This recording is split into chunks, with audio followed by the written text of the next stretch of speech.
Hello everyone, peace of Christ to all. In this video here, we will talk about the prayer of Muslims. You know, many they speak about Islamophobia and Islamo whatever, etc. Those stupid words they come with, but nobody wanna see the truth.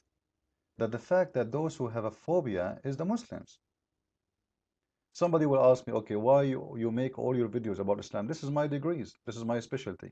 Like, you know, somebody he's an eye doctor, he talk only about eyes because this is what his knowledge is about. For me, I earned degrees in this religion. I spent my life studying this religion, you know, as any study, and it's my duty to share my knowledge, that's all. I feel the risk of this filthy religion, so I share my knowledge. And we have a lot of reasons to worry about this religion. This religion is a threat. It's a security threat. It's an economic threat. It's a threat in every way. You know, people now, they can't go to the airplane because of this religion.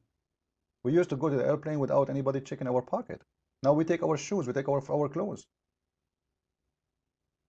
So this religion made life always, through centuries, through more than 1400 years, made life for a human being terrible and horrible. So we should be worried. Those people until now, they have nothing in their mind except waging wars and going and killing and beheading. Watch the news. See how many people last week, you see, if you watch my video 10 years from now, still I can say to you, watch the news last week and tell me how many Muslims get killed by Muslims. I'm not going to ask you how many Christians get killed, how many Christians in Nigeria or the Ivory Coast, or in Lebanon or in Syria or in Pakistan or Afghanistan, or no, I'm not going to ask you that. Go and see how many Muslims get killed by Muslims. That is telling me what Islam is about. And they are killed not because those Muslims are bad, no, because those Muslims are good. Because the good Muslim is the one who do what Muhammad did, which means the one who do what Muhammad kill. As Muhammad kill, he killed too. For Muhammad was a killer. When a Muslim he pray, the first thing he do in the morning, he pray. Many do not know that the first thing he do in his prayer, he's cursing us. He's asking his God, oh God, don't make me like the Christians and the Jews, those who you curse them and those who they are lost. Why a Muslim cannot pray to his God without being infected with this phobia of the Christians and the Jews? Can't you say to God, okay, don't make me bad, God? Why God will make you bad anyway? I don't understand. I don't get it. Is it God who made you bad? Yes, in Islam, Muslims believe that Allah is the one who made people bad. Because Islam is a stupid religion because Muslims believe anyway in something called destiny. Allah, He created your destiny before you exist. So even the prayer doesn't make sense. Because if you are made to be this way before you are born, so your prayer will not do anything because simply your destiny is already made up. And we spoke about destiny. You can search my videos or you can read my book, The Deception of Allah, volume number 1. I speak about destiny and I show that this religion is very weird, stupid religion. The God of Islam, even a child, a Muslim, he is born as a Muslim, he dies as a Muslim when he is baby, still he is not guaranteed to go to heaven. Why? Because Muhammad, he said that Allah, he decide for children's, for everyone, to be in heaven who is going to be in hell before he was even born. So it's not what you do, it's not a prayer you make, it's not a deed you make, it is a destiny you go to. Which means all the prayer of Muslims is simply something funny and have no reason. Because if your destiny is already preset, what the point of this prayer? Nothing. I will tell you what the point. The point of this prayer is to keep Muslims busy. Muhammad didn't want them to think, to spend 15 minutes or 20 minutes to do ablution, another 15-20 minutes to do prayer, 5 times a day. So he will disturb their day. They cannot even think. They can't even read a book because the whole day is occupied with things. Stupid things, because you don't want them to think. The first thing in the morning, you start to pray to Allah. I have nothing wrong with that, by the way. But not the first thing in the morning you start cursing people. You go to a church, and I invite all Muslims, you know, you can go to any church, and you will see Christians praying for the peace of all the world. Not only the Christians, they pray for the peace of everybody. Christians, Jews, Muslims, Buddhas, Hindu, doesn't matter. And that is telling me the huge difference between Christianity and Islam. Islam is based on cursing and hate. Now, some people, they might say, I have wrong understanding of chapter 1, verse number 7. They might say, you are not really giving us, because you see the translation here, it's not really giving the correct translation. So what I will do, I'm going to play a video by a Muslim scholar, and he is going to explain that verse to us. Let us see. The first issue we need to remember is in Surah Al-Fatiha, which is the opening surah of the Quran. Allah subhanahu wa ta'ala makes mention of a dua. And I've mentioned this dua where Allah subhanahu wa ta'ala says, Ihdina as-sirat al-mustaqim. The anger here. They are هم الذين عرفوا الحق وتركوه. They are those who knew the truth but left it. That is who is being referred to by those who have earned the wrath of Allah subhanahu wa ta'ala. The people of the book as well as all others who have known the truth. They knew what the truth was. They knew that this is what we are waiting for. We are waiting for this sign and that sign. When the messenger came to them with all those signs, they preferred to cover their book and turn it and twist it and hide it. And they preferred not to accept the message solely because of the fact that he was from amongst the Arabs. Now look at this excuse. So the excuse Muslims, they hate you and they curse you just because you refuse Muhammad because he is from the Arab, according to this false statement. The fact, all of us, we know that this is absolutely false. Being an Arab or not being an Arab have nothing to do with this, except Muhammad is a false prophet. Secondly, he said that Muhammad, he brought all the signs and we cover our books. What about we show us our book? We cover our book, which means we have the book, which having the truth, and we cover it. Okay, can you show us the book we cover? Like how somebody can cover a book? You don't own a book. The Bible is, everybody have a Bible. Everybody can, if I change my Bible, you can show me the correct one. Can you show me the correct one? Muslims don't have even one single copy of what they claim to be the correct copy of the Bible.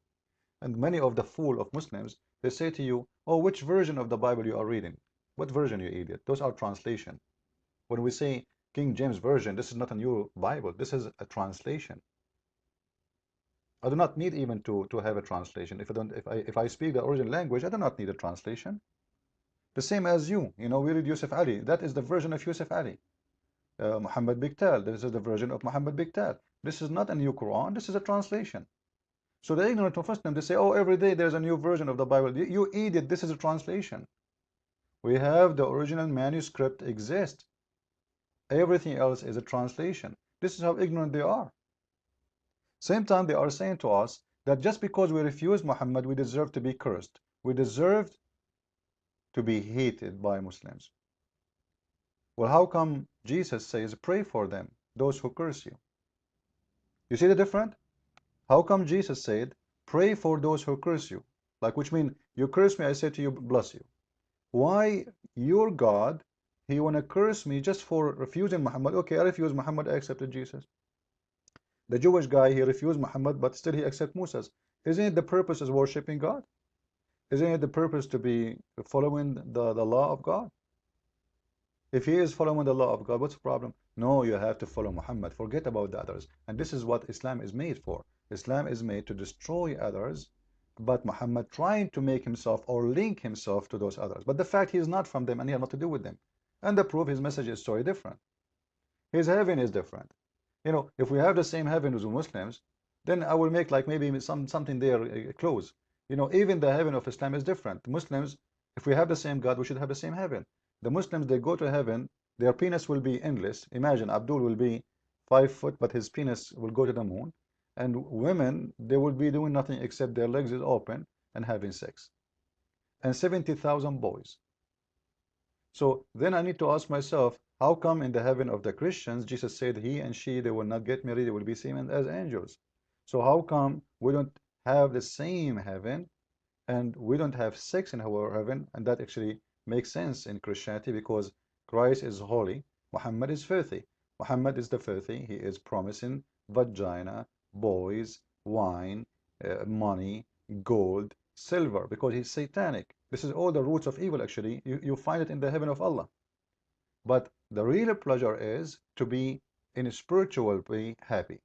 And that's what Christ is bringing to us. So the Muslims, they are people who follow their private part, not their spirit. All what this religion is based on, hate, hate to survive, because Muhammad, he cannot survive his religion without hate.